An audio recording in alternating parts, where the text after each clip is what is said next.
கிருஷ்ணகிரி மாவட்டம் காவேரிப்பட்டணம் அருகே உள்ள வேடர் தட்டக்கல் பகுதியில் கிபி 13ஆம் நூற்றாண்டைச் சேர்ந்த கல்வெட்டு கண்டறியப்பட்டிருக்கிறது.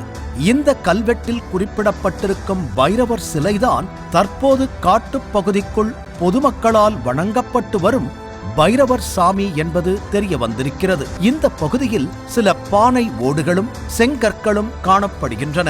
இவையும் 13ஆம் நூற்றாண்டைச் சேர்ந்தவையாகவே குறிப்பிடப்படுகின்றன. அதாவது சுமார் 2000 ஆண்டுகளுக்கு முன்பாகவே மக்கள் இங்கு வாழ்ந்திருக்கிறார்கள் என்பதை இவற்றின் மூலம் அறிய முடிகிறது. பைரவசாமி கோவில் அருகே உள்ள ஒரு பாறையில் ஓவியம் ஒன்று வரையப்பட்டிருக்கிறது. அது ஒரு குரங்கு ஓவியம். வெண்மை நிறத்தில் இந்த ஓவியம் வரையப்பட்டிருக்கிறது. இந்த ஓவியம் வரையப்பட்டிருக்கும் பாறையின் கீழ்ப்பகுதியில் உள்ள பாறையில் 2 குழிகள் வெட்டப்பட்டிருக்கின்றன.